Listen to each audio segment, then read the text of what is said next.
Kaziranga national park ఎదుర్కొంటున్న అతిపెద్ద సవాల్ ఏటా వచ్చే వరదలు. ప్రతిసారి ఇవి ఇబ్బంది పెడుతూనే ఉంటాయి. మొదట్లో వీటిని తట్టుకుని నిలబడడంలో తడబడిన తరువాత ప్రత్యేకమైన వ్యూహాలు సిద్ధం చేసుకున్నారు అధికారులు. ప్రాణనష్టం మరీ ఎక్కువ కాకుండా జంతువులను వీలైనంత వరకు కాపాడుకునేందుకు ప్రయత్నాలు చేస్తున్నారు. సంప్రదాయ పద్ధతులతో పాటు సాంకేతికతను వినియోగిస్తూ వరద ప్రభావాన్ని తగ్గించుకుంటున్నారు.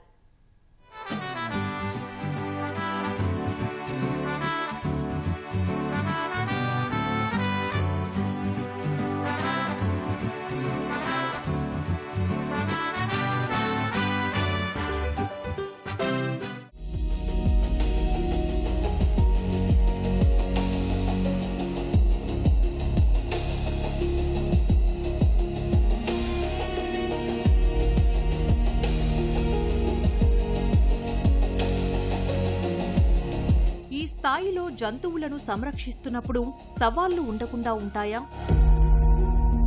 అయితే ఈ సవాలు ఏటా వరద రూపంలో వస్తుంది. వర్షాకాలం మొదలు కాగానే ఈ నది ముంచెత్తుతుంది. హిమాలయాల నుంచి వచ్చిన నీరు కూడా ప్రవహించడం వల్ల వరదలు వస్తాయి. ఈ విపత్తు వస్తుందంటేనే అంతా హడలిపోతుంటారు. అంతగా నష్టం కలిగిస్తుంది. ఇలాంటి సమయంలో కాజీరంగా నేషనల్ పార్కులోని జంతువులను కాపాడడం అతిపెద్ద సమస్య. ఈ వరదల కారణంగానే ఎప్పటికప్పుడు ఎకోసిస్టమ్ ని మార్చుకుంటోంది ఈ పార్క్. కానీ ఈ క్రమంలోనే ఇబ్బందులను ఎదుర్కొంటోంది.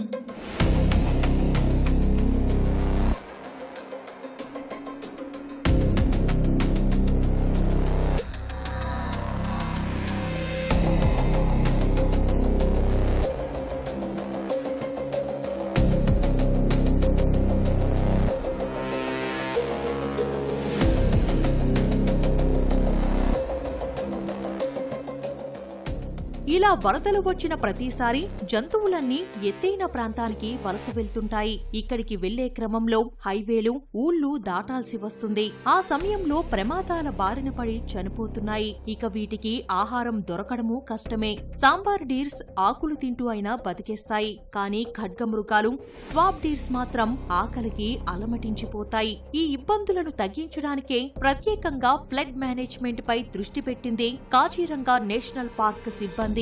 వరదల సమయంలో అటవీ అధికారులు, స్థానిక పోలీసులతో పాటు వెటర్నరీ బృందాలు, వాలంటీర్లు సంయుక్తంగా పనిచేస్తారు.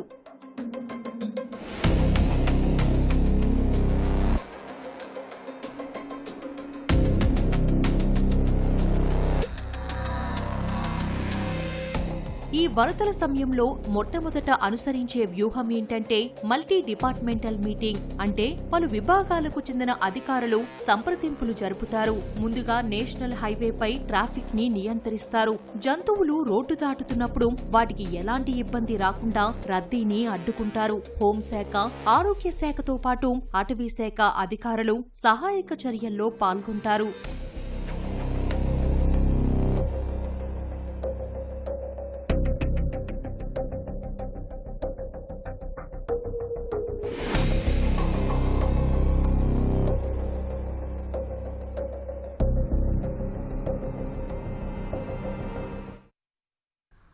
వరదలు వచ్చినప్పుడు జంతువులను కాపాడుకోవటం అంత సులువైన విషయం కాదు. ఏమాత్రం పొరపాటు జరిగినా చాలా నష్టపోవాల్సి వస్తుంది. అందుకే పక్కా సమన్వయంతో వరదల కష్టకాలాన్ని ఎదుర్కొంటోంది సిబ్బంది. రాష్ట్ర ప్రభుత్వం కూడా ఇందుకు అన్ని విధాలుగా సహకారం అందిస్తోంది. టెక్నాలజీని కూడా వాడుకుంటూ జంతువులను రక్షించే బాధ్యతను పక్కాగా నిర్వర్తిస్తోంది. భారీ స్థాయిలో వచ్చే వరదలను తట్టుకుని ప్రాణాలు నిలబెట్టుకునేందుకు అటూ ఇటూ పరుగులు పెడుతుంటాయి జంతువులు. ఆ సమయంలో వాటికి గాయాలవుతుంటాయి. ఇలాంటి వాటిని గుర్తించి వాటికి సరైన విధంగా చికిత్స అందిస్తారు వెటర్నరీ అధికారులు. మళ్లీ వాటిని సురక్షితమైన ప్రాంతాల్లో వదులుతుంటారు.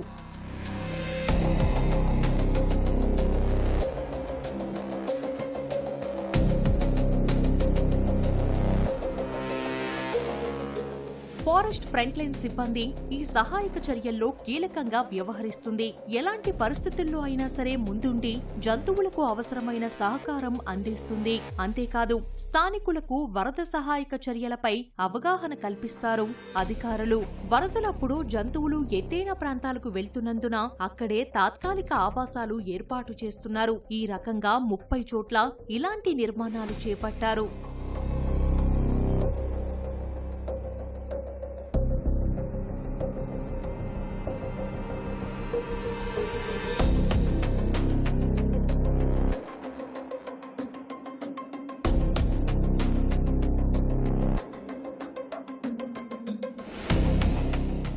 హైవేలలో animal sensor, speed monitoring technology వాడుతున్నారు. తద్వారా జంతువులు రోడ్డు దాటడానికి వచ్చినప్పుడు వెంటనే అలర్ట్ వస్తుంది. ఈ సమాచారం అందగానే ట్రాఫిక్ ని కంట్రోల్ చేస్తారు. నిజానికి వరదల సమయంలో ఈ సాంకేతికత ఎంతగానో ఉపయోగపడుతోంది. సహాయక చర్యల్లో భాగంగా ప్రత్యేకంగా వాట్సాప్ గ్రూపులను ఏర్పాటు చేసుకుంటారు. ఫలితంగా వేగంగా చర్యలు చేపట్టేందుకు వీలవుతుంది.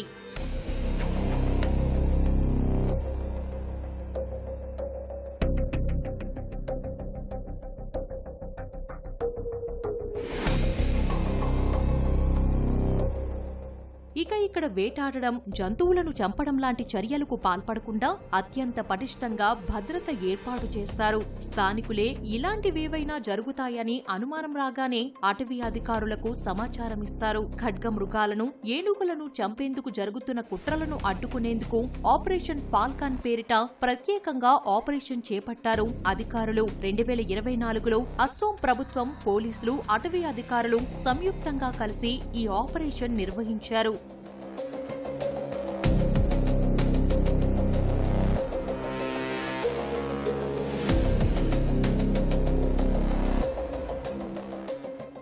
Kaziranga security system is one of the unique thing. Like we have more than 250 anti-poaching camps which are spread across the park, and camp to camp distance, like within 2-3 kilometers you will see 2 camps. So it is like very densely protected area, intensively protected area, and within the camps we have permanently posted personnel who guards the park day and night 24/7 365 days.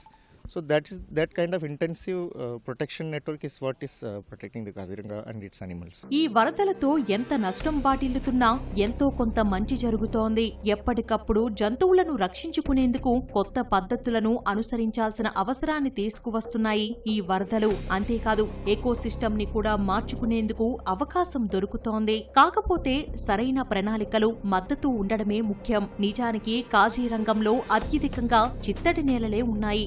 భారీ ఎత్తైన గడ్డిపోతలు, వెదురు అరణ్యాలు, దట్టమైన అటవీ ప్రాంతముంది. ఈ పరిస్థితులే వన్యప్రాణుల జీవనానికి అత్యంత అనువైన వాతావరణాన్ని ఏర్పరుస్తున్నాయి. ఇది మొత్తంగా కాజీరంగా నేషనల్ పార్క్ విశేషాలు చూశారు కదా. ఇక్కడ మనకు ప్రత్యేకంగా కనువిందు చేస్తున్నటువంటి 1 హార్న్ రైనోస్, ఏనుగులు, జింకలు, సాంబార్లు, ఇలా అనేక రకాలైనటువంటి జంతువులు, ఎగ్జోటిక్ పక్షులు. మొత్తంగా 2 రకాల సఫారీలు సైతం ఆఫర్ చేస్తున్నారు. అటు జీప్ సఫారీ, మరీ ముఖ్యంగా చెప్పాలంటే ఎలిఫెంట్ సఫారీ. మరి ఈ అందాలన్నీ చూడాలంటే మీరు కూడా అస్సాం రాష్ట్రంలో ఉన్నటువంటి కాజీరంగా నేషనల్ పార్క్కి రావాల్సిందే. కెమెరా పర్సన్ నవీన్తో Ramya, ETV news, Kaziranga park.